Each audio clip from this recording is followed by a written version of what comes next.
Saint-Esprit dans nos familles. L'homme doit être rempli du Saint-Esprit, la femme a besoin d'être remplie du Saint-Esprit, mais les enfants également ont besoin d'être remplis du Saint-Esprit au même titre que les parents. Nous gagnerons à être tous remplis du Saint-Esprit si nous voulons vraiment voir la main de Dieu à l'œuvre dans nos familles. Nous avons dit que le fait d'être plein du Saint-Esprit, d'être ivre du Saint-Esprit, nous dispose à faire des choses que n'importe qui aurait du mal à faire. Parce que le Saint-Esprit va justement nous donner une certaine audace, une certaine force, un certain courage pour pouvoir faire ce que tout le monde hésite à faire, ou ce que nous-mêmes, nous avons du mal à faire en d'autres circonstances. Quand nous sommes animés, je veux dire, quand nous sommes remplis du Saint-Esprit, nous pouvons facilement poser des actes que beaucoup ont du mal à poser. Des actes qui honorent Dieu, bien entendu. Et l'image, la comparaison qui est faite avec l'ivresse du vin, c'est justement que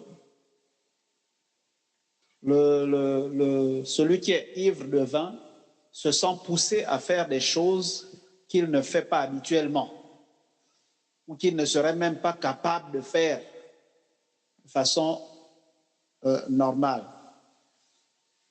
Mais lorsqu'il est ivre, eh ben, il se sent comme animé d'un autre zèle, d'un autre courage. Et nous, la Bible nous interdit d'être ivres de vin. Mais en revanche, nous devons être ivres du Saint-Esprit et le Saint-Esprit va nous amener à faire ce qui est juste et qui glorifie le Seigneur. Donc nous avons dit que la soumission, puisque le texte d'Éphésiens 5 sur lequel nous nous appuyons, nous dit que nous devons, au lieu d'être enivrés du Saint-Esprit, il nous faut être plutôt remplis, au lieu de nous enivrer de vin, nous devons plutôt être ivres du Saint-Esprit et pour pouvoir nous entretenir par des psaumes, etc., mais aussi pour nous soumettre les uns aux autres. Et nous avons dit que la soumission, c'est un acte d'obéissance à Dieu. La soumission n'est pas un acte de faiblesse. Le fait de se soumettre les uns les autres, nous sommes dans le cadre familial, le fait que le mari accepte de se soumettre à son épouse, que la femme accepte de se soumettre à son époux, que les enfants acceptent de se soumettre, c'est avant tout un acte d'obéissance. Parce que c'est un ordre que le Seigneur donne finalement à ses enfants.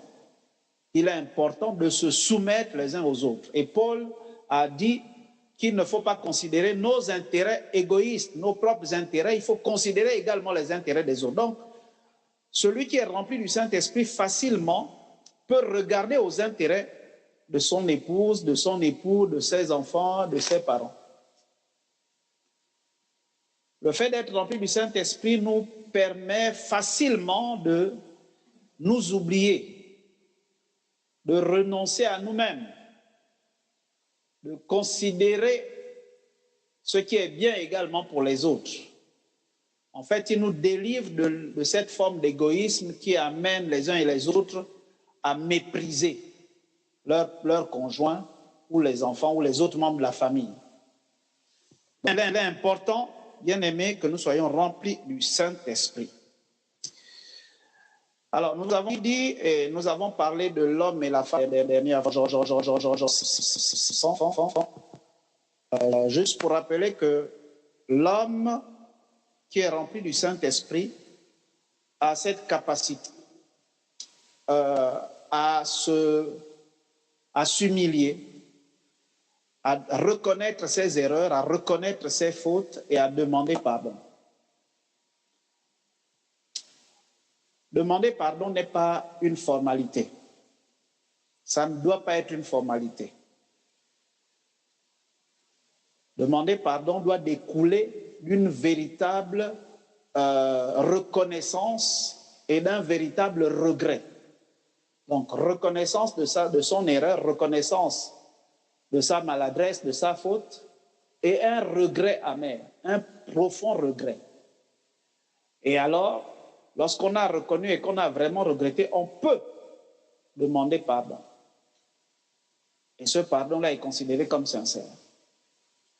Mais ça, généralement, c'est difficile à faire lorsqu'on n'est pas rempli du Saint-Esprit.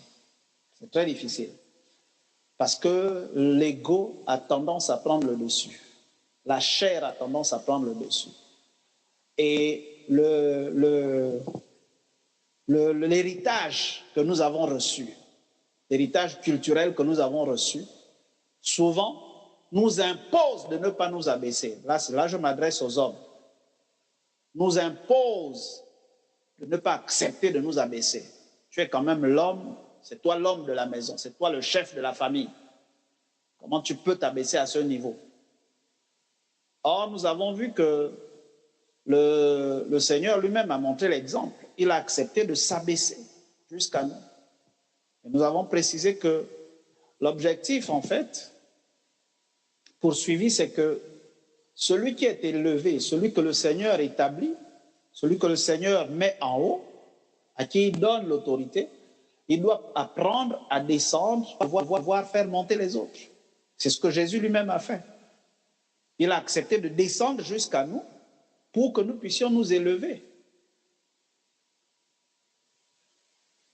Jésus a accepté de prendre la condition que toi et moi avions, cette condition charnelle, cet état d'esclavage, de servitude au péché. Il a pris cette condition, il a accepté de s'abaisser jusqu'à ce niveau pour pouvoir nous amener à nous élever au-dessus du péché, au-dessus de la condition charnelle. Et nous avons illustré ça par quelques exemples. Un homme qui a une femme qui n'a peut-être pas une grande culture, eh bien, il faut qu'il apprenne à descendre pour l'aider à monter aussi. Le vrai leader, le bon leader, c'est celui qui fait monter les autres, pas celui qui écrase. Le bon leader, c'est celui qui cherche à faire monter ceux qui sont sous son autorité. Pas celui qui marche dessus pour que les gens restent toujours un peu plus bas, chaque jour un peu plus bas. Et puis moi, je reste seul en haut. Non, le bon leader, c'est celui qui cherche à élever tout le monde. Donc ça, c'est pourquoi l'homme a besoin d'être rempli du Saint-Esprit pour arriver à faire ça. Et le fait que l'homme soit rempli du Saint-Esprit l'aide à manifester l'amour. Il peut vraiment manifester l'amour comme le Seigneur. Et l'amour ne se limite pas aux confessions ou aux proclamations. Il y en a qui sont champions pour faire des poèmes. C'est bien, c'est pas mauvais. Hein? Au début, nous avons dit que c'est important d'être un peu romantique. Hein? Parce que les hommes qui sont trop bruts là, hein? Vraiment, il n'y a jamais un petit chéri, il n'y a aucune douceur même dans le langage ou dans les gestes là. C'est pas bien. Le Seigneur veut qu'on soit quand même romantique. Il n'est pas contre ça. Puisque la Bible nous donne, quand vous lisez le Cantique des Cantiques, c'est le livre romantique par excellence. Hein? Il n'y a pas dans la Bible un livre qui montre le romantisme autant que le Cantique des Cantiques. Donc, Dieu n'est pas contre ça. Mais, au-delà de ce romantisme-là, il faut démontrer l'amour. L'amour se démontre. Ce n'est pas juste les belles paroles. Ce n'est pas juste les bouquets de fleurs. Quelqu'un peut t'offrir chaque jour des roses. Bon, moi, je ne connais pas les fleurs, mais il y en a qui sont très doués. Aujourd'hui, c'est des roses, demain, c'est des chrysanthèmes. Il paraît que, bon, à chaque fleur correspond, en tout cas, chaque fleur a un symbolisme. Chaque fleur représente quelque chose. Bon, la rose, c'est quoi? Les tulipes, c'est quoi? Donc, il y en a qui sont très doués là-dedans. Donc, chaque jour, un bouquet de fleurs. Oui, ça, c'est bien. Mais maintenant, est-ce que c'est ce qui démontre l'amour? Comment il te traite? Lui, là, je parle de l'homme. Hein? Comment il traite sa femme? Qu'est-ce qu'il fait pour lui prouver son amour? Ce n'est pas juste les fleurs.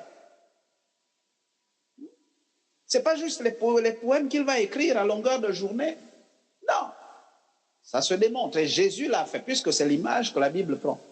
Il faut aimer comme Christ a aimé. Et Jésus ne s'est pas contenté de venir nous dire, vous savez, Dieu vous aime tellement que, voilà, il m'a envoyé. Non. Il ne s'est pas contenté de dire qu'il nous aime. C'est vrai, c'est important de dire qu'on aime. Mais il faut le prouver. Et les actes, parfois, sont plus éloquents que les paroles. Les actes disent plus que les paroles. Donc, parfois, il faut agir. Et la Bible dit que l'homme doit aimer sa femme comme Christ a aimé l'Église, au point de se donner en sacrifice. Un homme qui n'est pas prêt à faire des sacrifices pour sa femme n'est pas encore parvenu au niveau d'amour que Dieu veut. Un homme doit être prêt à faire des sacrifices pour sa femme. Un homme doit être prêt à faire des sacrifices pour sa famille. Il doit aimer sa femme, il doit aimer les siens. Nous avons dit également que la femme, une femme qui est remplie du Saint-Esprit, eh bien, elle ne cherche pas, elle n'a pas besoin, elle ne trouve pas utile de se mettre en valeur dans le mauvais sens, comme Vasti. Elle ne trouve pas utile de vouloir affirmer et imposer son autorité, sa valeur. Il faut que les gens reconnaissent qu'elle, ce n'est pas n'importe qui. Non, quand elle est remplie du Saint-Esprit, elle n'a pas besoin de ça. Elle ne rentre pas dans une forme de compétition avec son époux. Elle connaît sa place. La femme remplie du Saint-Esprit connaît sa place. C'est-à-dire, même lorsque l'État lui dit, écoute, hein, le gouvernement, les lois de la République lui disent, écoute, désormais, il n'y a plus de chef. Tous les deux, vous êtes au même pied d'égalité. Ça, c'est ce que la loi dit. Au Gabon, c'est ce que la loi dit maintenant, non? Il n'y a plus de chef. Quand vous allez à la mairie, vous qui irez à la mairie là demain, nous, à notre époque, quand l'officier d'état civil nous donnait le livret et l'acte de mariage, c'était clair. Il disait clairement, voilà, vous le chef de famille, vous êtes le chef. Donc il s'adressait à nous. Moi, on m'a dit, moi je suis le chef. Mais toi là, quand tu vas partir, on va plus te dire que tu es le chef. Tu es arrivé au mauvais moment. Nous avons fait ça au bon moment, où même l'État reconnaissait que nous étions les chefs. Mais maintenant, c'est important qu'une femme chrétienne soit remplie du Saint-Esprit pour reconnaître qu'au-delà de ce que la loi de la République dit, il y a la loi qui est au-dessus, c'est-à-dire la loi de Dieu. Et la loi de Dieu me dit que mon mari est mon chef. Ça, là, ça ne doit pas se discuter. Quand elle n'est pas remplie du Saint-Esprit, eh bien, écoutez, ça va être la guerre dans le foyer. Comme on dit couramment, l'homme porte la culotte, toi aussi tu portes la culotte. Il met le pantalon, moi aussi je mets le pantalon. Non. Et une femme remplie du Saint-Esprit ne trouve pas utile de faire ça. Elle connaît sa place. Et elle fait ce que le Proverbe nous dit. Elle fait tout pour que son mari soit encore plus élevé, plus honoré. Elle fait tout pour que son mari soit vu. C'est pourquoi, lorsque vous voyez un homme, les sœurs, je peux dire ça, non? Les frères, je peux dire ça au sujet des sœurs. Ou bien je laisse. Lorsque vous voyez un homme, regardez son apparence et vous saurez si sa femme l'aime. Vous me suivez? Quand vous regardez un homme, vérifiez bien son apparence. Est-ce que c'est le genre qui est toujours sale, sent toujours mauvais, toujours mal habillé? C'est le genre qui porte, ça là, j'insiste toujours, hein, je n'arrêterai pas de vous dire ça. Jusqu'à ce qu'on se sépare, je vous dirai ça toujours. Un homme qui va porter le même habit, la même chemise, de lundi à vendredi, la femme là, il faut vous poser des questions. Il faut vous poser des questions.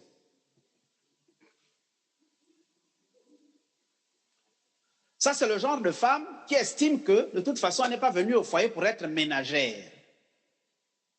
Elle n'est pas remplie du Saint-Esprit. Quand elle est remplie du Saint-Esprit, elle prend soin de son mari. La femme vertueuse dont la Bible parle, c'est une femme qui est remplie du Saint-Esprit. C'est une femme qui comprend les choses spirituelles. Qui comprend que si je veux honorer Dieu, je dois élever mon époux. C'est lié. Tu ne peux pas prétendre honorer Dieu en foulant aux pieds ton époux, en méprisant ton époux, en négligeant ton époux. Tu n'honores pas Dieu. Parce que ce que nous devons faire, nous ne le faisons pas pour nous-mêmes, nous le faisons à cause de Dieu. Avant tout. Donc, quand une femme est remplie du Saint-Esprit, elle fait tout pour que son mari soit toujours éclatant, beau, élégant. Quand il veut remettre le même habit qui semble, enlève ça, ça sent déjà. Enlève, donne. Évidemment, aujourd'hui, il y a des facilités. Nos mamans, elles ont fait beaucoup de sacrifices parce que elles étaient au four et au moulin. Elle sort des champs, c'est elle qui doit encore venir laver le linge, c'est elle qui doit se débrouiller à repasser avec le fer à charbon que vous ne connaissez pas, vous les jeunes, les sœurs d'aujourd'hui là. Vous connaissez le fer à charbon? Vous avez déjà utilisé ça? Mais les mamans gémissaient, je voyais, elles consacraient parfois le dimanche, après l'église. Toute la journée, elle est là avec le fer à charbon, il faut souffler, il faut... Bon. Aujourd'hui, il y a beaucoup de facilités. On a la possibilité de prendre une personne qui vient laver, même une fois par semaine, ou une fois dans le mois, c'est possible. On a la possibilité de prendre une personne qui va repasser une ou deux fois par mois. C'est possible. Quand on a les moyens, on peut prendre une dame de ménage qui fait ça tous les jours, si on en a les moyens. Quand on a les moyens, on peut déposer tous les jours au pressing. C'est possible. En tout cas, il y a pas mal de facilités aujourd'hui. Dans tous les cas, une femme remplie du Saint-Esprit doit veiller à ce que son mari soit toujours présentable. C'est-à-dire, même lorsqu'il est en culotte, on le respecte. Parce que ce n'est pas n'importe quelle culotte. Parce qu'il y a culotte et culotte. Hein. Il y a des culottes, tu regardes, là, on dirait une jupe. Mais attends. Hein? Ah, c'est le mari de Kyo, c'est le mari de Charlotte. Ouais, heureusement qu'il n'y a pas de Charlotte ici. Oh, c'est le mari de Charlotte. Mais on se moque de lui. En même temps, on se moque de toi. Non. Veille sur ton époux si tu es rempli du Saint-Esprit. Alléluia. Alors, pardon.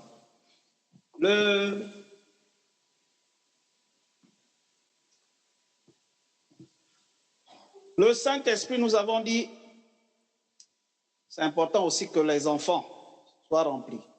Alors, Éphésiens 6. Vous connaissez le passage. Les enfants ont besoin d'être en contact avec le Saint-Esprit, même dès le bas âge. Les enfants ont besoin d'apprendre justement l'obéissance dès leur bas âge. Les enfants ont besoin d'apprendre à faire ce qui est juste et non ce qui leur plaît. Apprendre à faire ce qu'il convient de faire et non ce qui est à la mode. Parce que les enfants, beaucoup d'enfants aujourd'hui, sont dans les tendances. Non, mais la tendance du moment, c'est ça. C'est comme ça que tous les jeunes fonctionnent. Un enfant de Dieu qui est en contact avec le Saint-Esprit n'a pas besoin d'être influencé par la tendance du moment. Il fait ce qui est convenable, ce que la parole de Dieu prescrit. Et ce que la parole de Dieu prescrit aux enfants, c'est d'obéir en toutes choses à leurs parents. Tant que ce que les parents demandent de faire ou exigent n'est pas contraire à la volonté de Dieu. Si un parent, par exemple, demande à son enfant d'aller voler, ça c'est contraire à la volonté de Dieu. C'est pourquoi la Bible dit, obéissez selon le Seigneur. C'est-à-dire, le canevas, c'est que vous restez dans la volonté de Dieu. Mais tant que ce n'est pas contraire à la volonté de Dieu, même si ça ne vous plaît pas, même si c'est dépassé, mais papa, mais maman, mais vous aussi, ça là c'est dépassé. Mais les autres, on ne fait plus ça. Les autres parents ne font plus ça. Les autres parents ne demandent plus ça. Il ne s'agit pas des autres parents, il s'agit de tes parents. Et la Bible ne te dit pas d'obéir à tes parents en fonction de l'obéissance des autres enfants à leurs parents. La Bible te dit obéis à tes parents, point. Il n'y a pas de... Comment on peut appeler ça?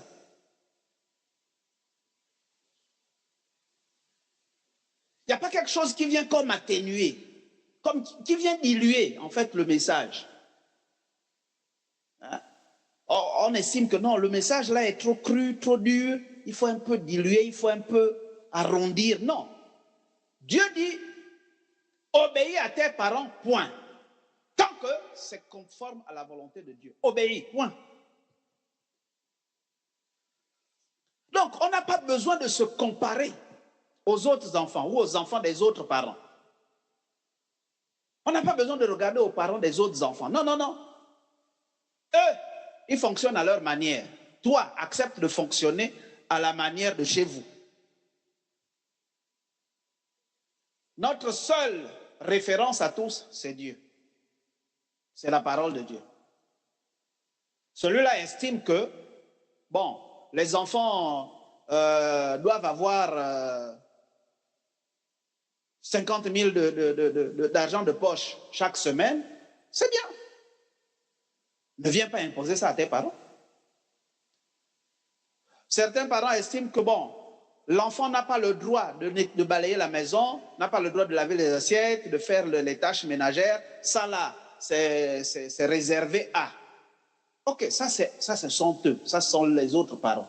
Mais toi, tes parents te disent qu'il faut apprendre à balayer la maison. Balaye. Lave les assiettes, lave. Si c'est nécessaire, fais la cuisine, fais. Est-ce que ça va te tuer? C'est à cause des tendances, justement, qu'on a de plus en plus d'enfants désœuvrés. Enfin, bon, peut-être que le mot est fort, pas désœuvrés. Mais des enfants qui sont bizarres et qui ne savent rien faire, qui sont paresseux.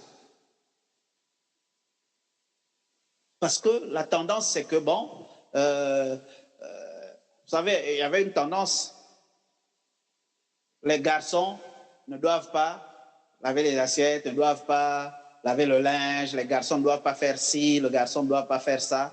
Ça, c'est réservé aux filles. Ça, là, mon ami, si tu rentres dans cette tendance-là, tu risques de passer à côté de beaucoup de choses. Parce qu'aujourd'hui, tu peux te retrouver seul avec ton père. Bon, comme faire la cuisine, balayer et même piler, c'est les tâches qui sont réservées aux femmes. Bon, tu es seul avec ton père, tu es un garçon. Donc c'est papa qui va tout faire. Papa se lève, il balaye, il prend les assiettes, il lave, tu es là, tu regardes, parce que ça, c'est pas pour les garçons. Ah oui, mon ami, tu t'exposes. J'ai grandi à une époque où un enfant ne pouvait pas accepter de voir papa faire certaines choses. J'ai grandi à cette époque-là. Ou quand tu vois ton père, il y a des choses, tu vois par exemple ton père vouloir aller puiser l'eau Nous, on a grandi à une époque où quand tu vois papa vouloir aller à la rivière puiser l'eau, ou bien à la pompe puiser l'eau, tu prends rapidement le récipient. Tu dis, papa, laisse, je vais aller puiser. J'ai grandi à cette époque-là. Mais aujourd'hui, là, il voit papa, c'est papa qui pousse la brouette. Il est là assis, il est sur les réseaux. Papa pousse la brouette avec les bidons, avec tous les caprices que la SEG nous fait là. Papa va traverser tout le quartier avec la brouette en train de pousser pour aller puiser l'eau que tu vas utiliser. Et c'est même toi qui gaspilles. Mais tu es là content, tu es sur les réseaux sociaux. Olivier a raison de vous couper ça même. Non. Enfants. Et ça là, les enfants, surtout les générations actuelles, les enfants qui ne sont pas remplis du Saint-Esprit ont du mal à appliquer cette parole. Ont du mal à appliquer. On va lire ce que la Bible nous dit. Allons dans le livre de Jean, au chapitre 2, le passage que beaucoup aiment, le miracle de l'eau changée en vin. Hein? Beaucoup aiment ce passage-là, hein? Pour justifier le fait qu'ils doivent s'enivrer de vin. Beaucoup aiment ça. Jésus fut aussi invité aux noces avec ses disciples. Le vin ayant manqué, la mère de Jésus lui dit, ils n'ont plus de vin. Jésus lui répondit, femme, qu'y a-t-il entre moi et toi? Mon heure n'est pas encore venue. Sa mère dit au serviteur, faites ce qu'il vous dira. Bon. Les amis, je suis en train de dire que les enfants ont besoin d'être remplis du Saint-Esprit ou d'être traités au contact du Saint-Esprit. D'entretenir ce contact avec le Saint-Esprit. Ça va leur apprendre l'obéissance et la soumission. Pour ce qui est utile et pour ce qui doit être, pour ce qui est juste. Même lorsque les parents s'avèrent maladroits, même lorsque les parents donnent des directives qui semblent vraiment erronées, qui semblent incorrectes, qui ne semblent pas bien. Voilà ce qui se passe avec Jésus. Jésus se retrouve avec ses disciples et sa mère. Sa mère.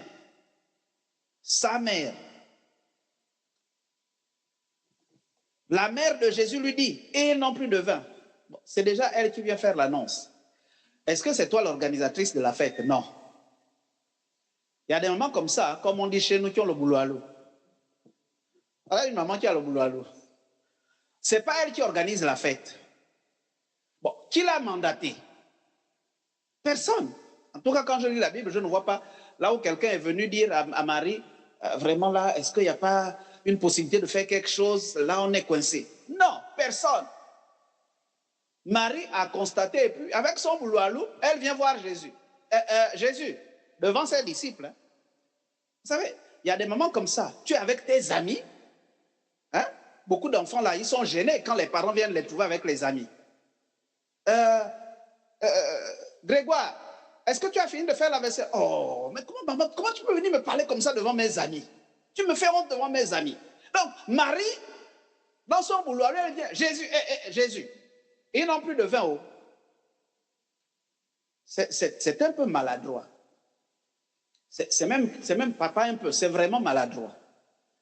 Parce que Jésus, ce qui nous amène à comprendre que l'initiative de Marie est maladroite, c'est la réaction même de Jésus. Jésus va lui dire, mais femme, c'est quoi? Quel est ton problème? Il y a quoi? Entre moi et toi, il y a quoi? Et il précise, mon heure n'est pas encore arrivée. Mon heure, en fait, Jésus met une barrière claire. Il dit clairement à Marie, ce n'est pas le temps pour moi de faire quoi que ce soit. Donc, ce que tu sais à mon sujet doit rester secret, doit rester entre nous jusqu'à ce que le temps marqué arrive. Voilà ce que Jésus dit. Et Marie, est-ce qu'elle a compris, est-ce qu'elle n'a pas compris? Ou bien c'était difficile pour elle. Mais regardez la réaction. Marie fait comme si elle n'a... Les mères, il y a des mères compliquées parfois. Maman, regarde, on a un devoir demain. Et là, vraiment, il faut qu'on revise. Donc, vraiment, les assiettes, là, ça peut attendre. Bon, c'est-à-dire que quand tu finis les assiettes qui sont dans l'évier, tu vas prendre les marmites que j'ai laissées à terre là-bas, tu les laves aussi. La femme là, comment? Jésus, c'est comme si elle n'a rien entendu. Elle néglige complètement, elle est indifférente à l'interpellation de Jésus. Jésus lui dit, reste tranquille, reste à ta place. C'est vrai que je suis ton fils, mais n'oublie pas que je suis venu pour une mission particulière et la mission là, il y a un canevas qui a été donné. Ça ne se fait pas dans le désordre. Donc il y a un temps, il y a un timing qui est arrêté par celui qui m'a envoyé. Marie fait comme si rien n'était, elle néglige. Ça, c'est ton problème. Et puis, elle n'insiste pas auprès de Jésus. Regardez la maladresse de Marie. Entre griffes et la maladresse. Marie, au lieu de chercher à convaincre Jésus, elle abandonne Jésus. Vous là, allez faire tout ce qu'il va vous dire. Elle ne le fait pas en cachette, elle le fait ouvertement, publiquement, au vu au-dessus de tout le monde. Donc, en fait, Jésus est dans l'embarras. Jésus est tellement embarrassé qu'il aurait pu vraiment s'énerver pour dire, bon, si c'est comme ça, je retourne. Allez, mes disciples, allons-y, parce que cette femme-là est têtue. Et qu'est-ce qui se passe? Quand Marie finit de dire, disons, quand Marie finit de dire ça,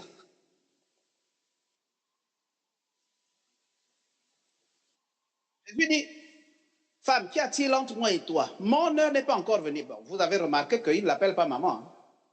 Hein? Il ne dit pas mère. Vous voyez, non? En temps normal, il aurait dit mère. Mais là, c'est comme, en fait, Jésus, là, il est dans sa position, dans son statut divin. Là, il revêt sa veste de fils de Dieu. Là, il n'est plus simplement fils de Marie, non. C'est pourquoi il dit femme. Pour que Marie, en fait, reconnaisse que là, ce n'est plus juste, tu ne parles pas juste à ton fils. Là, tu parles, par exemple, au ministre. Là, tu parles au DG. Là, tu parles au président. Là, il ne s'agit plus simplement de ton fils. Parce que le fils, quand vous êtes à la maison, à huis clos, tu le traites comme tu veux. Mais quand on est en public, il est dans sa posture. Il est dans son mandat. Il est dans sa position.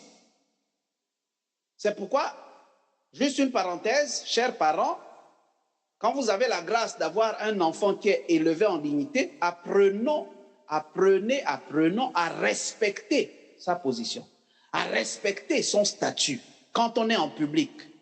Quand on est à la maison, on peut faire tout ce qu'on veut, on peut rigoler, on peut... C'est parce que ton fils, tu es le père ou la mère du DG ou du ministre, que tu vas venir en public et puis tu vas le gronder. Non, ça ne se fait pas. Ça ne se fait pas. Tu attends aller le gronder à la maison. Pas devant ses subalternes. Non, ça ne se fait pas. Tu es en train de bafouer son autorité. C'est pas bien. Donc voilà un peu le message que Jésus veut faire comprendre à Marie. Mais Marie est têtue. Permettez-moi, il ne faut pas dire que le pasteur a traité Marie de... Non, non. Comprenez le contexte, comprenez l'image que je suis en train de prendre. Dans ce contexte-là, on voit que Marie est vraiment têtue. Il l'appelle femme. Ça ne lui dit rien, elle s'en fout. Généralement, nous faisons... Tu m'as appelé comment? Tu m'appelles maintenant femme aujourd'hui. Je ne suis plus ta mère. 9 mois dans... Ah, Seigneur! Marie s'en fout de tout ça. Mon heure n'est pas encore venue, elle s'en fout de tout ça. Tu as ton heure, moi je m'en fous. Ce n'est pas ce que je veux. Je veux simplement que tu fasses quelque chose. Et puis, juste après, et c'est là que c'est intéressant, donc, quand Jésus lui répond, elle tourne le dos, hein, elle le laisse. Sa mère dit au serviteur, faites ce qu'il vous dira. Est-ce que Jésus a promis de dire quelque chose au serviteur? Est-ce que Jésus a dit qu'il allait faire quelque chose? Il n'a pas dit. Mais elle se fiche de la volonté de Jésus, en fait. Ce qui compte, ce n'est pas la volonté de Jésus. Ce qui compte, c'est ce qu'elle dit. Et Jésus, au-delà de cette maladresse commise par sa mère. Jésus fait quoi? Il va obéir. Il va obéir. Or, il y avait là 6 vases de pierre destinés aux purifications des Juifs et contenant chacun 2 ou 3 mesures. Jésus leur dit,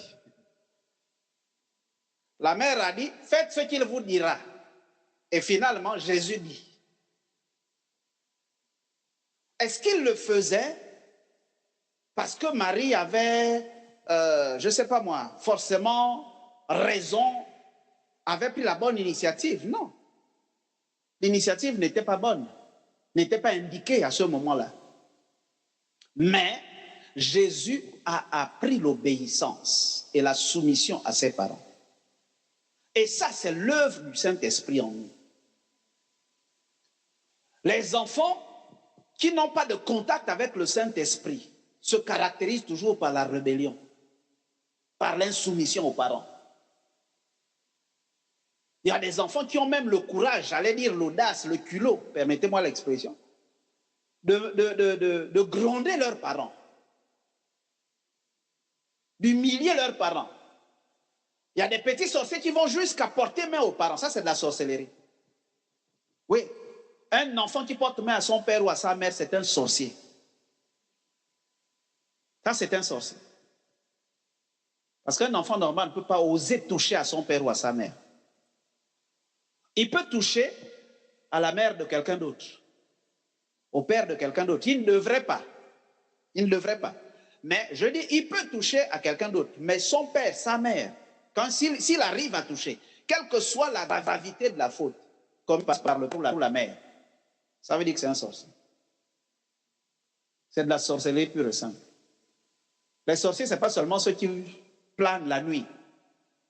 Parce que les actes de sorcellerie sont multiples. Il y a les gens qui planent, c'est ce qu'on veut nous faire croire que c'est ça la sorcellerie, les gens qui planent seulement.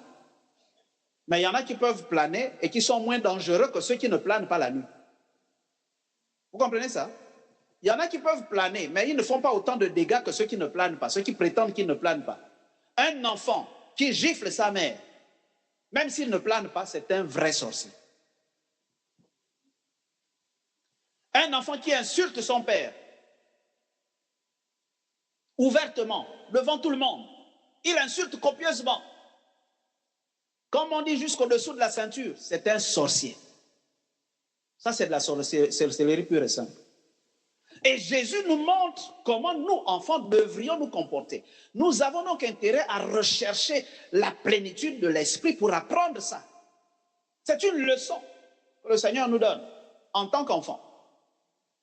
Même quand les parents sont maladroits, même quand les parents font des choses qui nous font honte, Dieu veut qu'on apprenne à leur obéir. Dieu veut qu'on apprenne à nous soumettre.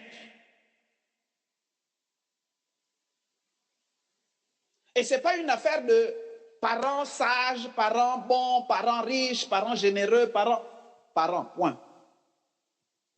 Même le parent qu'on dit, oh sorcier, oh c'est lui le sorcier, c'est lui qui mange les enfants, c'est lui qui fait ceci, c'est lui qui... Non. On obéit en reconnaissance de l'autorité que Dieu a établie sur nos parents. Jésus a reconnu cette autorité. Jésus ne le fait pas simplement parce que, bon, c'est vrai que la situation est critique, et puis, bon, c'est peut-être l'occasion aussi de montrer à tout le monde que je ne suis pas n'importe qui. Non, c'est pas ça. Mais la mère de Jésus a parlé comme ayant autorité sur lui. Est-ce que vous suivez? Elle sait qu'elle a de l'autorité sur lui parce que c'est elle qui est la mère. Donc ça, là, tu dois le reconnaître. Tu n'as pas... C'est pas le moment, ok, d'accord. Tu es fatigué, d'accord, mais n'oublie jamais l'autorité que Dieu a établie sur toi. Et ton père, c'est une autorité établie sur toi. Ta mère, c'est une autorité établie sur toi. Et Jésus a reconnu cette autorité. Et parce qu'il a reconnu cette autorité, il a obéi.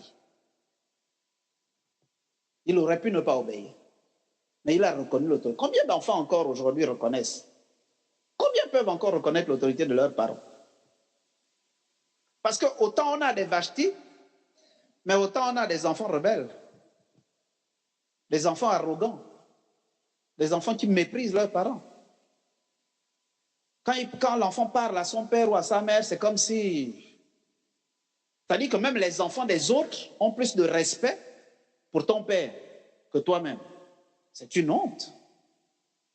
Il y a des enfants comme ça, des enfants indignes. Comment veux-tu que ce soit l'enfant du dehors qui manifeste le respect pour ton père, pour ta mère? Mais toi, tu passes ton temps à le mépriser. Ils sont nombreux aujourd'hui, ces enfants-là.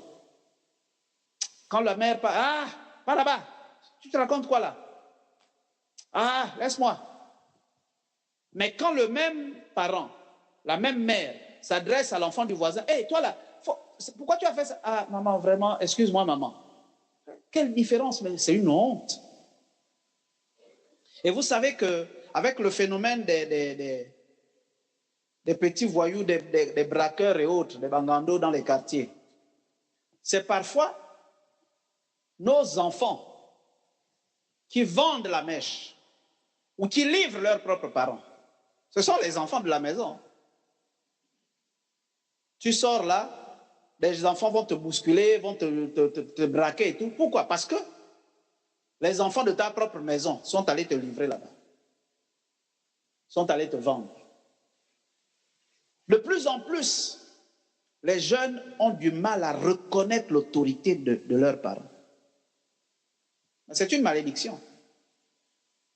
C'est une malédiction. On joue, on blague avec ça. Oh, de toute façon, le monde évolue. On n'est plus autant d'eux. Oui, ok, on n'est plus autant d'eux, mais Dieu n'a jamais changé et il ne changera jamais. Donc, ce qu'il a dit hier est valable encore aujourd'hui, restera valable demain. Donc, si Dieu a dit clairement, il l'a dit dans l'Ancien Testament, c'est repris dans le Nouveau Testament, que pour vivre heureux et longtemps, il faut obéir aux parents.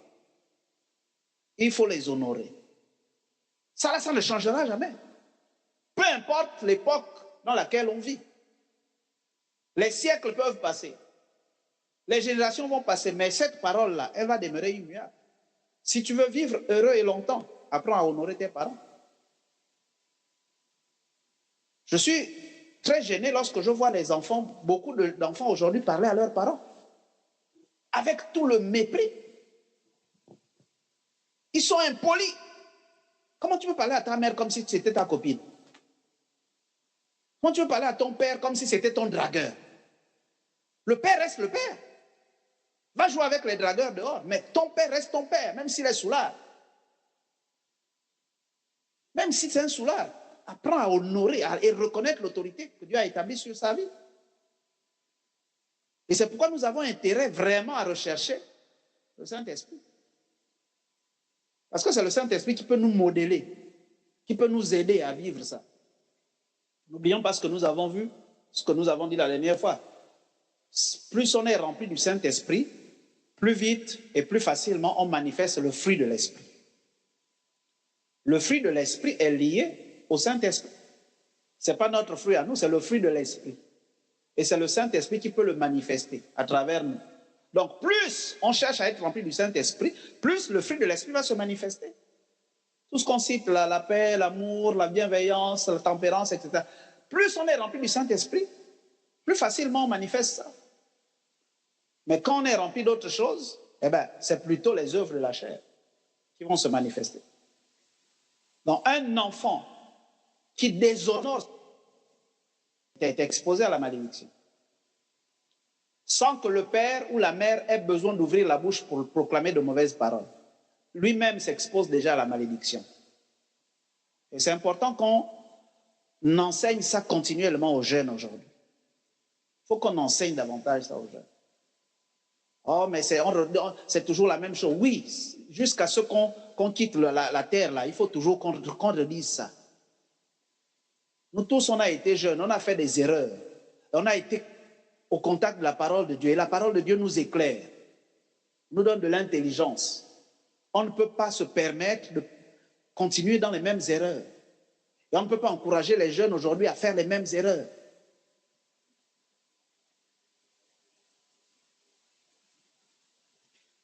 Il faut éviter de mépriser les parents. Soyons soumis et obéissons aux parents. Et pour ça, nous avons besoin du Saint-Esprit. Alors, toujours Éphésiens 6. Rapidement, on va s'arrêter.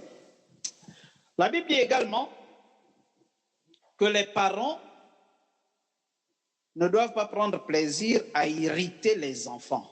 Éphésiens 6, verset 4. Éphésiens 6, 4. Les parents ne doivent pas prendre plaisir à irriter les enfants. Mais il y a des parents qui sont champions pour ça aussi. Ah oui. Ils sont nombreux les parents qui savent irriter les enfants. C'est-à-dire, s'il a la grâce d'avoir un enfant qui est soumis, un enfant qui accepte de se faire petit, mais il ne s'empêche pas de l'irriter à chaque fois, par le langage, par les actes qu'il pose, par les ordres bizarres qu'il lui donne. Vous savez, un enfant, entre nous, là, les parents, vous qui êtes là, bon, les enfants, vous allez dire si ce que je dis là c'est faux. Nous, il y a des parents qui, l'enfant vient d'arriver de l'école. Tout de suite, va à la boutique. L'enfant part une fois. À peine il rentre, ah écoute, va me ramasser telle chose. À peine il rentre, dis-moi, est-ce que tu as fait ceci? Tu irrites l'enfant. L'enfant, par soumission, il peut se taire s'il n'est pas impoli. S'il est impoli, il va mal te répondre. Mais si c'est quelqu'un quand même de poli, il va se taire, mais son cœur est irrité. Bien aimé, nous avons besoin d'être remplis du Saint-Esprit. Parce que quand on est rempli du Saint-Esprit, on a la sagesse. Et on a le discernement pour se rendre compte que là, mon enfant est fatigué quand même. Il faut que je le laisse se reposer. Ah là quand même, bon, ça va. Je n'ai pas besoin de crier sur lui devant ses camarades de classe. Ça, c'est l'homme rempli du Saint-Esprit, le parent rempli du Saint-Esprit qui va comprendre ça. Mais celui qui est parent du Saint-Esprit, je dis, hein, toi là, depuis que je t'attends, tu es là, manger les gâteaux avec tes amis, hein, alors que là-bas à la maison, tu n'as même pas fait ceci, tu n'as pas fait cela. Tous les jours comme ça, à un moment donné, le cœur de l'enfant sera irrité. Or, Dieu te demande de ne pas irriter le cœur de ton enfant. Parents. Tout comme lorsque les parents prennent plaisir à toujours dénigrer, hein, à toujours dévaloriser leur propre enfant. Bête.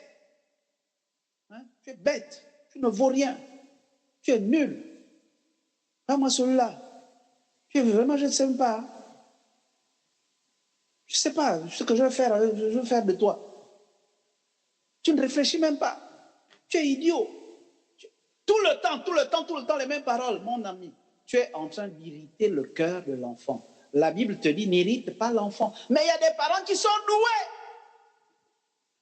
qui font même de ça comme un ministère. C'est-à-dire, quand il n'a pas encore irrité l'enfant, il n'est pas tranquille. Et c'est parfois ce qui fait que les enfants ont tendance à fuir la maison. À défaut de fuir la maison, ils vont rester enfermés tout le temps dans la chambre. Tu veux rester dans la chambre, pourquoi? Mais en fait, c'est parce qu'il n'arrive pas, il ne peut pas te le dire comme ça, il a du mal à te le dire, mais en réalité, tu l'irrites. Parce que tu ne le laisses jamais tranquille, jamais, pas un seul moment. Tu ne vois jamais rien de bien chez lui. Toujours mauvais, tout. Je dis, hein, à l'école, là, est-ce que tu as même fait les devoirs? Tu as même étudié? Regarde, toujours les 0, toujours les 6. Mais vraiment, je ne sais même pas. L'enfant de l'autre, l'enfant du voisin, mon Dieu, il n'a que 14 ans, il est déjà en seconde. Toi là, tu as 20 ans, tu es en 5. Faisons attention, les chers parents. Faisons attention. Faisons attention. Le parent qui est rempli du Saint-Esprit ne prend pas plaisir à irriter son enfant. Et il ne néglige pas l'éducation de son enfant. L'éducation, ici, il faut entendre dans le sens de corriger ce qui est tordu.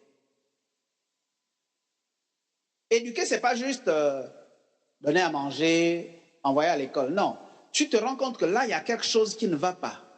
Et tu prends à cœur de corriger ça. Qu'est-ce que tu fais pour corriger ce que tu constates? L'enfant là est paresseux. Comment tu fais pour corriger ça? Pour le sortir de la paresse? L'enfant là est impoli. qu'est-ce que tu fais pour le sortir de l'impolitesse?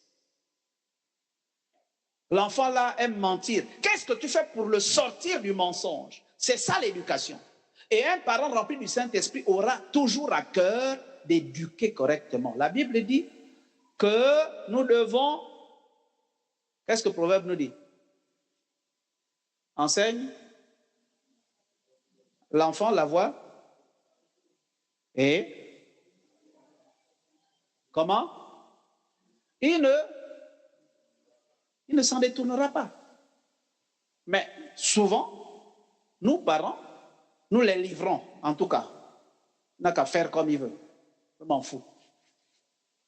Et demain, tu vas te plaindre de ce que mais cet enfant s'est vraiment complètement détourné de la bonne voie. Mais est-ce que tu as pris soin de l'éduquer, d'inculquer la voie qu'il doit suivre, d'enseigner la voie qu'il doit suivre? Est-ce que tu as pris soin de ça? Plus on est rempli du Saint-Esprit, de la même manière qu'on a dit que celui qui est rempli du Saint-Esprit se soucie des intérêts des autres, le parent rempli du Saint-Esprit se soucie de l'éducation de son enfant. Et il va faire le maximum pour ne pas irriter l'enfant, pour ne pas attrister l'enfant. Il ne faut pas que tout le temps l'enfant soit en train de murmurer contre toi. Il ne te l'exprime pas, mais dans son cœur, il murmure. Oh, papa là. Oh, papa là. Oh, papa là. Vous savez, je fais ce petit témoignage. Quand mon père vivait, mon père, c'était pas le genre qui criait sur les enfants, il lui arrivait de, comme c'était un enseignant, il lui arrivait de frapper. Quand tu as vraiment déconné, il te punit, mais c'était pas le genre qui pouvait tout le temps venir te crier dessus parce que tu as fait ceci. Ça, c'est vraiment le lot des femmes. Maman, oui, elle aimait crier. Mais, sauf que son comportement nous irritait et nous attristait. Parce que mon père était arrivé à un stade où son salaire était géré par des Libanais, des Maliens. On ne savait pas où passer son salaire. Il avait deux passions, l'alcool et les femmes. Au point que, je vous ai déjà raconté qu'un jour, il a dragué sa propre fille. Je vous ai raconté ça, non? Ma grande sœur qui vient juste avant moi. Il l'a faite et avec la mère, ils se sont perdus de vue. L'enfant a grandi. Quand elle a eu le bac, donc c'est déjà une femme, elle devait avoir 19, 20 ans. Ils se retrouvent ensemble, ils venaient tous à Libreville. Elle venait pour les formalités. Lui, il venait pour faire le suivi de sa situation administrative. Ils se retrouvent dans le même véhicule. Enseignant de son état, il est déjà dans ses bières et tout ça. Il voit une jeune fille, il commence à brancher. Et comme la fille s'est aperçue qu'il y avait des enseignants et que sa mère lui avait dit que son père était enseignant et s'appelait tel, elle a dit, ah, je cherche mon père. Mais ton père, c'est, oh, il est enseignant. Et il s'appelle comment? Il s'appelle tel. Là, le vin est parti sur le champ. Le vin est sorti tout seul, là. Ta mère s'appelle comment? Ma mère s'appelle tel. Le père pleure, la fille pleure. Dans la voiture. Donc, vous savez, parfois, irriter, attrister les enfants, ce n'est pas forcément qu'on les cogne trop dessus, mais c'est parfois les choix que nous faisons, les actes que nous posons. Un père qui se comporte comme un irresponsable tout le temps va attrister le cœur de ses enfants. Or, lorsqu'on est rempli du Saint-Esprit, on va choisir de poser des actes qui honorent Dieu et qui font la joie des enfants, qui font la fierté des enfants. Une mère, les amis, vous savez, une mère qui abandonne tout le temps la maison pour se retrouver au bar, comment croyez-vous que les enfants vont réagir? Ils peuvent ne rien dire, ils peuvent ne pas parler, mais imaginez l'état de leur cœur. Leur cœur est irrité et attristé. Mais c'est indigne. Et elles sont nombreuses comme ça, qui abandonnent les enfants à la maison. Parfois, c'est papa qui doit laver les enfants. Elle est où? Elle est au bar. Elle est où? Elle est à l'association. Elle est où? Elle est allée chez ses copines. Elle est à tel endroit. Quand elle a la possibilité de voyager, elle est dans les voyages à gauche, à droite. Les enfants sont livrés. Or, la Bible nous dit quoi? Que c'est la femme qui bâtit sa maison, la femme sage. Et je ne sais plus à quelle occasion je disais que lorsqu'on parle de la femme sage qui bâtit sa maison, ou l'insensé qui la renverse, il ne s'agit pas seulement de la relation monsieur-madame. Ce n'est pas juste sur le plan conjugal. Mais la maison, c'est à la fois le mari et les enfants. Donc, une femme insensée peut détruire complètement sa maison. Les enfants qui finissent dans la rue, c'est parfois parce que la mère a démissionné. Elle a renversé complètement de ses propres mains cette maison. Les enfants vont faire le choix d'aller trouver du réconfort dans la rue, trouver du réconfort chez les voisins. On va s'étonner que la petite fille, elle n'a que 13 ans, elle se retrouve enceinte. Mais parce que la mère a passé le temps à attrister le cœur de l'enfant à cause de son comportement.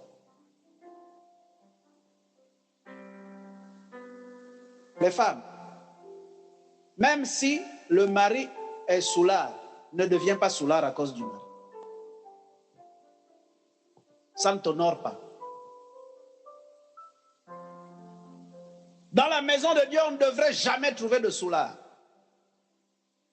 Mais c'est triste d'en avoir encore beaucoup dans l'église. C'est triste. C'est vraiment triste. Père, et j'ajoute mère, ça s'adresse aussi aux mamans. N'irritez pas vos enfants, mais corrigez-les. Éduquez-les selon le Seigneur. Selon le Seigneur. Et pour cela, nous avons besoin, les amis, d'être remplis du Saint-Esprit. Du Saint-Esprit. Une famille qui est remplie, vous imaginez, le père est rempli du Saint-Esprit. La mère est remplie du Saint-Esprit. Les enfants sont remplis du Saint-Esprit. Waouh! On ne trouvera pas les querelles. On ne trouvera pas les jalousies. On ne trouvera pas les disputes. On ne trouvera pas les bagarres. C'est-à-dire qu'il y aura une telle harmonie qui va se dégager de cette cellule-là, de cette famille-là, que les autres familles auront envie de ressembler. C'est-à-dire une famille qui est remplie du Saint-Esprit devient une référence. Et ça suscite l'envie de ressembler. Les gens vont vous regarder, ah vraiment, quelle famille, waouh. Mais chez vous vraiment, mais c'est bizarre, chez vous on n'a jamais entendu papa et maman se chamailler. Même vous les enfants, on ne vous voit jamais vous battre. Pourtant, les enfants du voisin tout le temps, c'est les bagarres. Je vous ai dit que dans ma famille paternelle, quand on se retrouvait pendant les vacances, comme le grand frère de mon père avait plusieurs femmes, il y avait souvent des querelles entre les enfants de telle mère et de telle autre mère. Et parfois, ça arrivait jusqu'aux bagarres. Et la grâce que nous avons eue dès notre bas âge, c'est que on a été toujours soudés. Il pouvait arriver qu'on ait des mésententes. Ça arrive tout le temps. Ça arrive à tout le monde. Mais nous sommes 3 garçons. Le pasteur, moi, et puis notre dernier. Quelles que soient les mésententes que nous pouvons avoir, on n'est jamais arrivé jusqu'au bagarre. Jamais. Jamais. Et depuis que le Seigneur nous a visités, waouh, on fait tout pour ne pas... C'est pourquoi, je crois que vous avez fait le témoignage, je ne sais plus quand, il y a quelques semaines, que le diable avait profité d'une situation pour semer la division. Donc, les premiers là, donc Désiré, moi, celle qui vient après moi, avons toujours été soudés, quelles que soient les mésententes. Toujours soudés, toujours soudés. Et ça s'est accentué quand nous sommes venus tous à Christ. Au point qu'il y en a qui disent, oh, mais vous êtes complices. Oh, ce qui nous a séparés, pour parler du pasteur Désiré, ce qui nous a séparés, c'est le ministère. Quand on a répondu à l'appel au ministère. Mais quand nous sommes convertis, nous avons tout fait ensemble. Tout. On a fait le suivi ensemble. On a fait le cours ETD là, ensemble. On a fait le baptême là, ensemble. On a été plongé dans l'eau le même jour. On est rentré au conseil le même jour. On était même dans le même département. On a tout fait ensemble. Quand je vous parle de nos retraites auxquelles les Ingrid et autres prenaient part au CEFTAC, on les faisait ensemble. Toujours ensemble. Quand on est allé à la faculté là-bas de théologie, on est allé ensemble. On a eu les diplômes ensemble.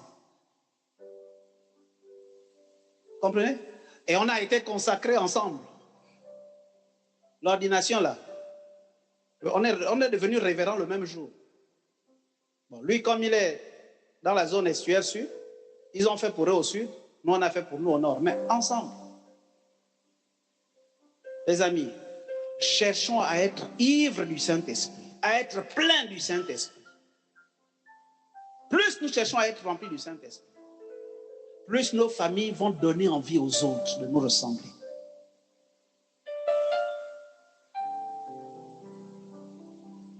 Et c'est ce que Dieu veut. Des familles qui donnent aux autres l'envie de le découvrir. Mais c'est quoi votre secret? Pourquoi il n'y a jamais de bagarre? Pourquoi on a l'impression que vous avez tout? Même quand vous manquez de tout, mais vous avez tellement l'air heureux, tellement l'air toujours joyeux, que les gens vont se demander, mais c'est quoi? Vous faites comment? Vous faites comment? Il y a des familles qui sont déjà naturellement soudées, très complices. Mais si vous ajoutez l'ingrédient de la plénitude du Saint-Esprit, ça va exploser. Ça va vraiment exploser. C'est-à-dire, si depuis le jeune âge, vous avez été toujours soudés, parfois, vous savez que vous avez fait peut-être l'expérience, je suis en train de terminer, mais vous avez peut-être fait l'expérience, quand on était jeune, on a été très proche de certains membres de la famille. Entre frères, entre cousins, ce que les Blancs appellent cousins et tout ça là, on était tellement proches. Mais vous allez vous rendre compte qu'avec le temps, il y a comme une distance qui s'établit entre vous. Les gens avec qui vous étiez très proches, parfois, bon, même les appels, là, ça devient rare, etc. Vous ne vous fréquentez plus. Mais si, au départ, vous avez été soudés et que vous avez la grâce de connaître le Seigneur, ajoutez la plénitude du Saint-Esprit, vous verrez la différence. Vous allez voir la différence. Donc, on va s'arrêter là. Et je voudrais simplement nous rappeler, chers pères, chères mères, chers enfants et chers parents, que être rempli du Saint-Esprit, ce n'est pas une option. Ce n'est pas quelque chose qui doit être réservé à une certaine catégorie de personnes dans l'Église. Ça là, c'est bien pour les pasteurs et les anciens. Non, nous tous devons être remplis du Saint-Esprit. Et être rempli du Saint-Esprit, ce n'est pas uniquement pour l'œuvre du ministère. Parce que nous cherchons le Saint-Esprit souvent pour aller chasser les démons, pour faire les miracles. Nous pensons que le fait d'être rempli ne sert qu'à ça. Non. Être rempli du Saint-Esprit ne sert pas qu'à chasser les démons. Ne sert pas qu'à bien prêcher. Ne sert pas qu'à bien évangéliser. Être rempli du Saint-Esprit nous aide aussi à être de bons parents et de bons enfants. De bons époux, de bonnes épouses. Alléluia. Donc, soyons remplis du Saint-Esprit et que Dieu nous bénisse. Ok, s'il y a quelque chose, oui, le diacre.